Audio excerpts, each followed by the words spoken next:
I'ma trust the whole damn process for the record till we breaking records. Reminisce about the past days, now we rise and fly. Journeys to the sky, azimuth inside my grip, always know the way now. Beauty fill my days now, take it day by day. Sound couldn't be prouder, cause you know we alive. Hey. Hi everyone, welcome to the In Process podcast. I'm your host Andrés Moreno, and I'm joined today by a very special guest, Daniela Fernandez. Hi Daniela. Oh, sorry. Hi Daniela. Hi, Andrés. So, yeah, my name is Daniela, but lots of people trip on that because most people call me Danny. I just go by Daniela professionally. Usually, if you like me, you'll call me Danny. If you don't call me Danny, then I question if you like me. This whole podcast is going to be a great dynamic. Thank you so much for joining me. I'm wondering if you want to share a little bit about your story, both in how, like, just your background, whatever you want to share, but also like how that's led you to where you are now as an artist and as an established professional artist here in town. Yeah. So when I was little, I always like to say that I've spent my life like gathering inspiration. Like there's been a lot of phases in my life where I've been obsessed with different things, but usually music related. So when I was really, really young, like I still remember the first time I heard I Will Always Love You by Whitney Houston and how much that impacted me and how much I was like, oh, I wish I could sing like that. Like just the passion and like I could just feel it. And I'll never forget like that day. It was like a Saturday afternoon and I went outside and I was like singing it in the backyard. And yeah, I just remember always being really affected by music. My mom really liked like classic rock, like 80s rock. My dad really liked like disco, so like Barry White and ABBA, and also soft rock. And then my brothers, my older brothers, you know, they're about 5, 10, 12 years older than me. I have 3 older brothers, and they all liked like hip hop and like electronic music, like techno and trance. So I was like always listening to a lot of different types of music, and I liked all of the music that I was listening to. But I definitely remember times where like I didn't feel like the kids around me because I was not listening to the music that they were listening to, really. I mean, I also listened to like the stuff of my generation, obviously. Like I was really into like Hilary Duff and Avril Lavigne, and I also had like a phase where I really liked Good Charlotte and Blink-182 and like all that like punk rock stuff from that era, Green Day, and like High School Musical. But like I just remember my iPod was like filled with like all this music that kids in my grade were not listening to. And I always remember feeling like such a weirdo because I remember like in grade 6, like at recess, like rapping Tupac with one of my friends. And like, yeah, just like always listening to just music that like my older brothers were listening to and stuff. But when I was younger, I definitely always felt like an outsider. I always thought I was weird. Mm-hmm. And sometimes kids called me weird as well. And that really affected me. I think part of the reason was like I didn't feel like other kids. Like I grew up in a Spanish-speaking home with immigrant parents. And I went to French immersion. So there was like this conflicting like thing of like, I speak English socially, I speak French at school, I speak Spanish at home. I'm Canadian, but I'm a daughter of immigrants. Like, I just never really felt like I fit in anywhere. Mm-hmm. And also, my oldest brother is disabled. And so there was like, and that experience forced me to grow up really fast and like learn a lot about kind of like the harsh realities of the world. Like even just like seeing people like make fun of my brother growing up, like it really like taught me to just like accept people for who they were at a really young age. But at the same time, kids can be quite cruel. Yeah. So I grew up a lot feeling like I couldn't share my life with people because I felt like they were going to judge me or like yeah, I just felt like I couldn't share myself with people. So I turned to art a lot of the time. Like I turned to music, and every day after school I would come home and I would eat a snack and I would like turn on much music or much more music, and I would just like watch like the countdown music videos and just like memorize all the music videos. And then when YouTube came around, I would just like watch all of like, I would like go into one video and then I'd go down the rabbit hole and then it would lead me to all these other videos. And that's how I kind of like educated myself on music. So I was always listening to a new artist, finding a new artist, and just like, and a lot of old stuff too. Yeah, I just went through lots of different phases in like growing up. Like, and I remember when I discovered like indie music, like indie rock and like synth pop, and that was when I like really got influenced in like a type of way where I was like, oh, I would want to make this type of music. And I was always really drawn to like the electronic music scene as well. From a young age, I just really loved how electronic music made me feel, specifically like techno music, which is funny because like a lot of people think techno is like really repetitive or just kind of like, I don't know, just that weird club music. But I couldn't wait to turn 18 and go to my first rave. So after graduating high school, I got into like the underground scene, like the house music scene and the techno scene, and started going to music festivals and seeing like what that scene was about. Like the techno scene was like a little more grittier, and you know, parties were usually at like random warehouses around the city. Right. And I don't know, I just love to just like dance till 6 a.m. and just like, that's for me, that was a way to express myself a lot in my early 20s. And then the house scene was like more clubby, but it was like usually a lot of like 30-year-olds and like 40-year-olds.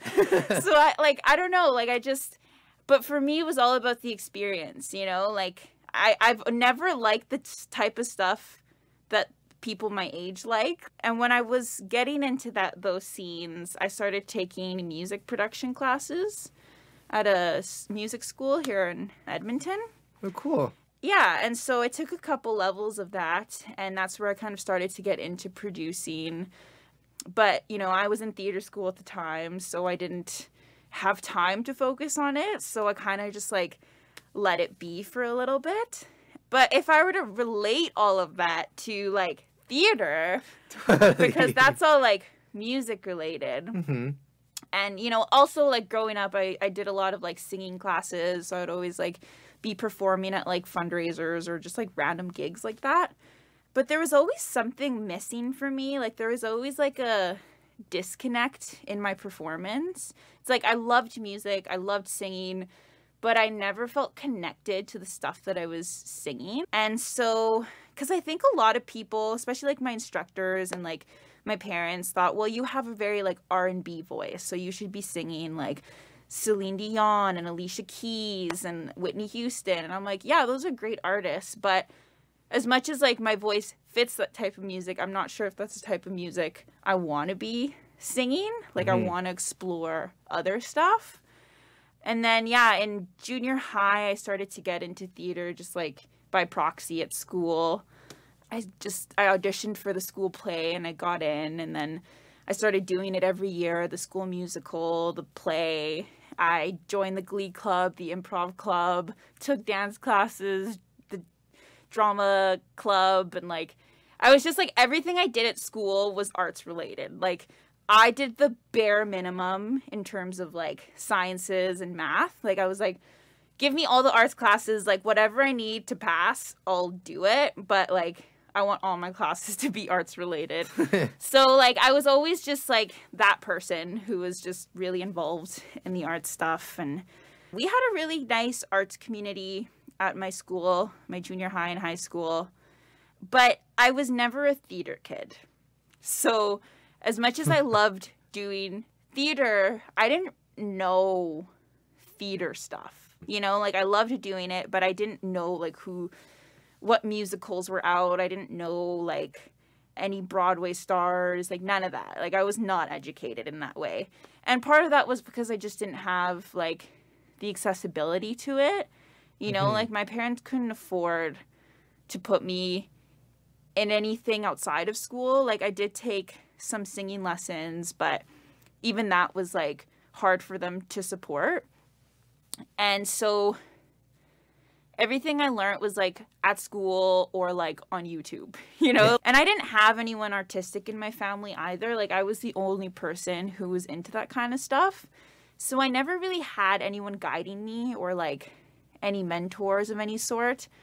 I learned everything on my own and taught myself on my own. And like even when I was like growing up, something I used to do was I used to like imitate different artists, and that's how I would teach myself to sing. And then after I graduated high school, I didn't really know what I wanted to do. Like I was like probably something related to music, but I don't know. And because I didn't have the guidance, I didn't feel like I had options. So I ended up going to Concordia. Oh, I took a year off, and then I ended up going to Concordia University for a year here in Edmonton. So I went there and I was like, I'll take my Bachelor of Arts and then I'll go take my like after ed at like U of A. And it was so quick in my first year that I realized like, no, I do not want to do this. I want to go into something that where I can perform. And that was when I kind of clicked in and kind of thought, okay, like I always felt like something was missing in terms of my performance style. Like I know that I can do all these things, but I don't feel like I can do them like really well, or I always felt awkward on stage, or felt like comfortable on stage. So I was like, you know what? I'm going to apply to the MacEwan Theatre Arts program. And my intention going into the program was just to become a better performer. Like I did not think I was going to do theater after that program. Right.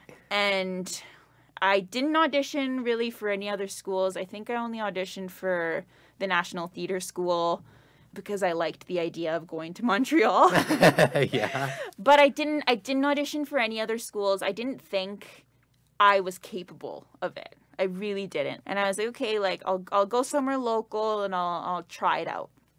So I got accepted.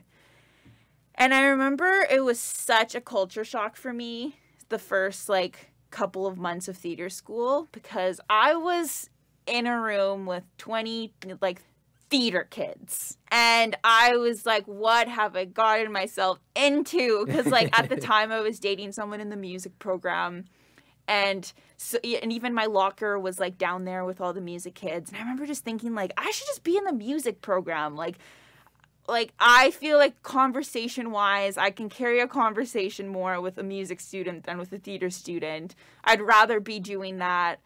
But there was something that I really enjoyed about theater. So there was like a little while where I think people really questioned why I was even in the program. And I don't think people really thought that I had the potential. And I think one day I just realized, I was like, you know what? If I'm in this program, I'm just going to knock it out of the park and work really, really hard and like prove to myself and others that I can do this. And at the end of the day, I really enjoy theater. You know, it's not that I was just there just to be there. Like I really enjoy theater and I wanted to learn more about it. So it was through MacEwan that like I really fell in love with theater. Like, and I learned all these new things and made some connections. And yeah, it was like I was introduced to the world of theater for the first time truly in theater school, and realized that there's also like things in musical theater that I love about music. You know, like Stephen Sondheim. He is a beautiful composer and lyricist. Like I love Stephen Sondheim, and I love like older musicals. Yeah. Classic me. I love like all the older stuff. I'm not too much of a fan of like newer musicals, but I love anything like pre-2005. And yeah, like I really struggled in theater school. Like I struggled with my self-worth, and I struggled with my identity, and I struggled with even feeling like I could pursue theater, because I always felt like, well, I always felt like theater was more for white people. So I always thought I'm not going to ever succeed as an actor. Like, nobody would want to see a Latin actor. I've never seen a Latin actor in any stage in Edmonton, so why would I be the first one? Right. You know what I mean? Like, I didn't think that I could do it. And I remember even at the end of the program, I was like, no, I'm not going to do theater for a while. I think I'll just go back to producing and like do music again. And I remember even one of my teachers said, you know, I know you like to act, but you should really consider the music program. And so, yeah, I didn't feel supported that way either. Like, I felt like even some other students would always tell me like, oh, you're going to go into the music program after this, right? So kind of just felt like, no, this isn't for me. Yeah. And I just felt lucky that I landed my first professional gig like right out of school with Gina Punto, the tour that we went on. The Working It Out Punto. Yeah, baby, that's how we met. I learned a lot on that gig as well, you know, because as much as I learned in theater school, there was a lot that I didn't know etiquette-wise about the theater world. And it was in that gig that I learned so much about what it's like to work professionally. And I guess if I were to connect it now, how I got into sound design, during my second year at MacEwan, we did Love and Information with Dave Horak, directed it. And it was a very collaborative process. Like, he directed us, but he really wanted us to offer things. And like, yeah, he just wanted all of us to create the show together. And usually most of the ideas I brought forward were sound and music related. So I was constantly sending him like emails or like ambushing him in the hall being like, hey, like I found this song, I think we should really play it in this part, or like we should like, you know, do these sound effects or whatever. And after the show finished, he jokingly said to me like, one day maybe I'll hire you as my sound designer. And I actually questioned him about it lately, and he said that wasn't a joke, I was serious. And I was like, oh, okay. But like that comment was like all I needed. Like, when he said that, I was like, oh my gosh, that makes so much sense. Why wouldn't I go into sound design?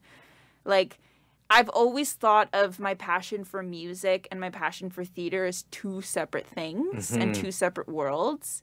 And all of a sudden, when he said that, I was like, of course, that I could combine both of those worlds that way.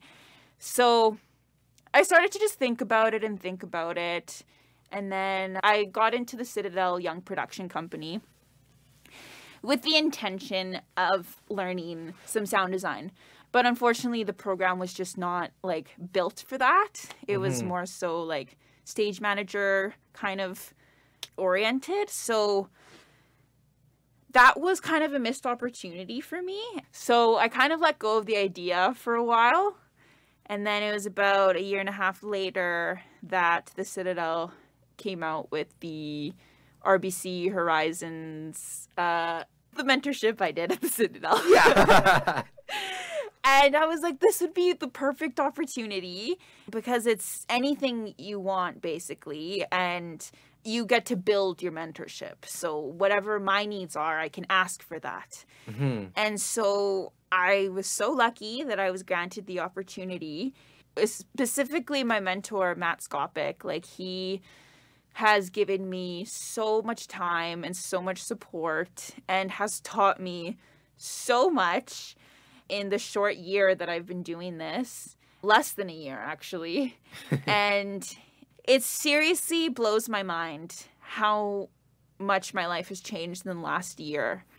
There have been so many people in this community who have been supportive and who have genuinely wanted to see me succeed, and people giving me opportunities and opening doors for me and giving me mentorship opportunities. Like, it doesn't stop. And I'm just so grateful because, you know, 3 years ago, I didn't think that, I thought my only option into sound design was to actually go to school.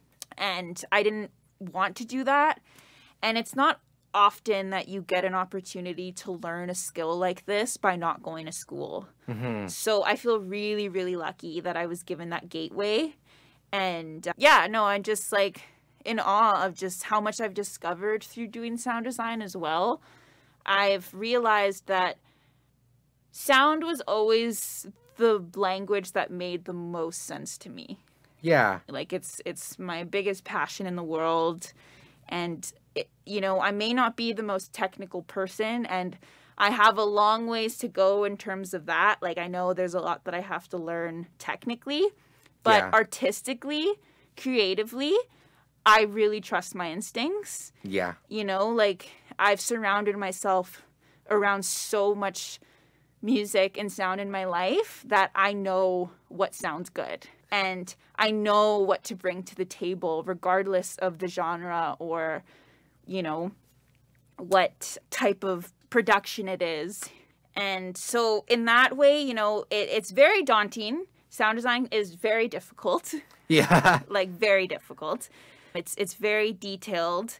But I trust myself, and I know that if I keep going at it, I feel like it could be something I could be really good at in the future.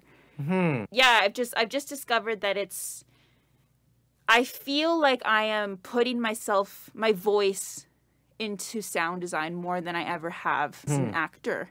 Because not always as an actor do you have the freedom to do what you want. I don't always feel like I'm representing myself on stage. Whereas all of a sudden in sound, I feel like I'm really putting my style and my influence into what I do. So that's really exciting for me. Have you found that like they've both kind of bled into each other? Like the lessons you're learning in sound design are moving into your acting world and kind of vice versa? Definitely. And same thing with like all of it. Like all of what I've kind of talked about, because initially, like I said, when I went into theater school, I wanted to become a better performer. Yeah.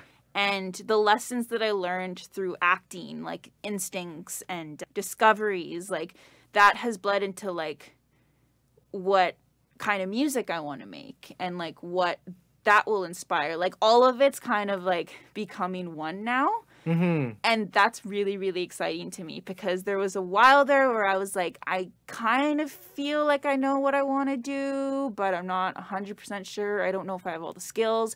Whereas now I feel like I have a base everywhere, and now everything kind of inspires each other. So that's really exciting. Yeah, totally. Where do you usually draw inspiration from? And maybe we'll talk about like when you're creating music, because I know we've talked about you're a producer and you're working on your own music, as you've mentioned once or twice. Honestly, because I started songwriting when I was like 13, I think. I would just like write songs on my piano. But I've also like, not to brag, but not to brag, but everything I make is by ear. Like I know basic music theory and like notes on a piano and all that, but like I don't write things by being like, I'm gonna play a yada yada chord, like I just play what sounds good to my ear. So I kind of always write music first. I just start playing around, and then if I find a couple chords that I like, I'll start making things, and then I always write lyrics second. And now when you're thinking about acting, where you usually like draw an inspiration to enter like a character from? I think it's maybe like the little gifts you get in the text. I don't know. I really like the discovery process when you get a script. I don't think it for me at least, it doesn't come to me right away. Like maybe the voice, maybe is the first thing. But I think it's like the getting on your feet and like doing it different times where that's where you start to discover the character. Yeah, I don't know. I don't know. No, that's fair. Yeah.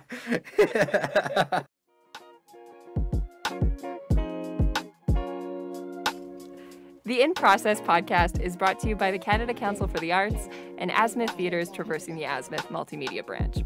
It's our aim to continue to introduce and deepen the relationship between our community and the artists within it. If you would like to donate to the cause to keep this podcast going, you can go to www.azimuththeatre.com/donate to help the continuation of this podcast.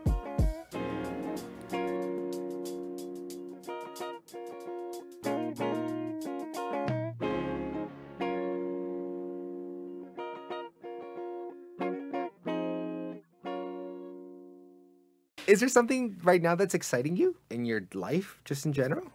I think just the opportunities I've been getting. I feel really, really lucky. This is not an easy time for a lot of artists. The pandemic really rocked everyone's world. And I am shocked at the really awesome opportunities that I didn't picture myself getting this early in my career. And I'm just trying to make the most out of all of it, you know, like be grateful, enjoy the moment. I'm trying to be giving in every room that I'm in, offer things. One thing that I actually noted yesterday was that something that's really exciting as a sound designer, as any designer, or as anyone that's behind the table in a room, it's really exciting as someone who's also an actor to watch actors work when I'm not in that process. Yeah. It's been really interesting. I'm like, oh, okay. Like, I don't know. It's really fun to watch actors discover things and work through things and work with each other. And then, yeah, just watching that. And then what can I do as a sound designer to offer and to help that world?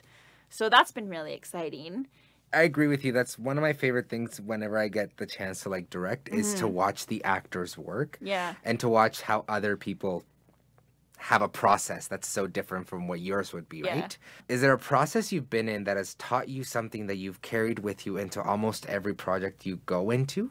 I think there's always like certain things from every process that I carry forward. But I think overall, like, even just by watching others work, and also, I'm going to say, you know, this might be controversial to say, but you know me. I find, especially as a young artist, sometimes you enter spaces where you encounter like jaded performers who complain a lot and aren't as grateful for the work. And I've just kind of learned, like, I don't want to be that. And if I do get to that point, I don't want to affect younger performers in my lifetime to think, oh, like, if you keep going at this for another 20 years, you're going to be as jaded as me.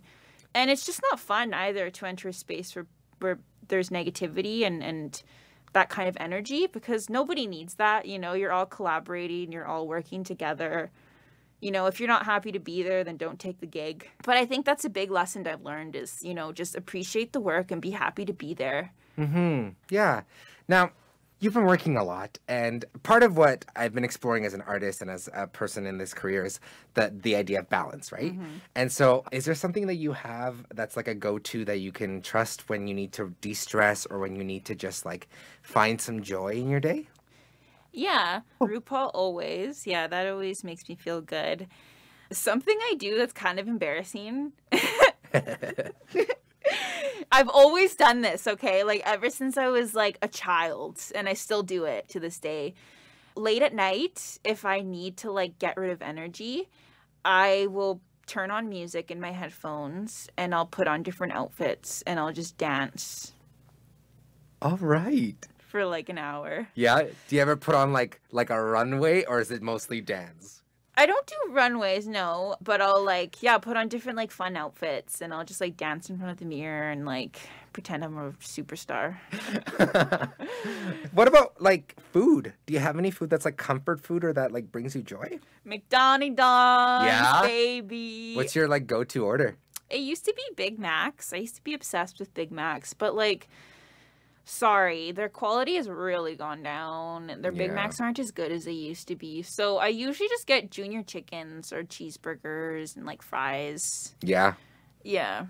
I think I got McDonald's, like, twice the other day. Yeah. Like, yeah, it's my favorite. It's always been my favorite. Yeah. Now, going back to the art, what's like art that's always inspired you? Like, what's the kind of art that you're like, I want to go see this kind of art? I like the weird stuff. Yeah? I really like weird stuff. I like intense. Okay. It's hard because I've always liked really dark, heavy movies. Like, all of my favorite movies are, like, movies where it's, like, adolescents dealing with like drug addictions or like stuff like that. Like I don't know why I'm so drawn to just like dark stuff. Usually like I like stuff that people like to look away from in society because I think it's educational and it's also like this is the reality of our lives. Like, you know, like we're not perfect. Yeah. You know, we don't lead perfect lives. We all struggle with something at some point or another in our lives. So like I just really like to watch people struggle on screen. It's inspiring. I don't know.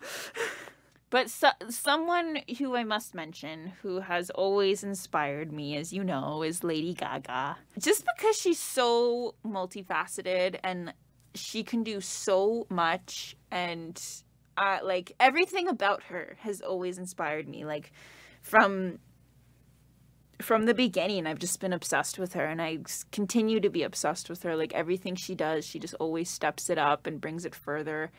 And it's not just like, she doesn't just do things just to do them. Like everything has a reason behind it. And that's really inspiring. And I think it's important as artists to always have something to say. And she uses that privilege. And I think the world is finally realizing like how talented she actually is. Because for a while, people just thought she was a freak. Right. You know, because people hadn't really, not that people haven't seen people like her before, but nowadays it's not as common, you know, like in the 70s, like David Bowie, like totally like this androgynous person who like, I don't know, like if he had come out at the same time as Lady Gaga, people would also think he was weird. But back then that was like, I don't know, it was like totally accepted, you know, same thing with like Elton John and like, Madonna was controversial too, but you know, they're just icons. And I feel like Lady Gaga is in that same realm where it's like people didn't realize she was an icon when she first came out. They were just like, this person is weird, like why are they wearing a meat dress, why are they, you know, getting naked on stage, or like, you know, her VMA performance, her 2009 VMA performance where she performed Paparazzi is like everything to me. Like that performance inspired me so much. Oh my gosh.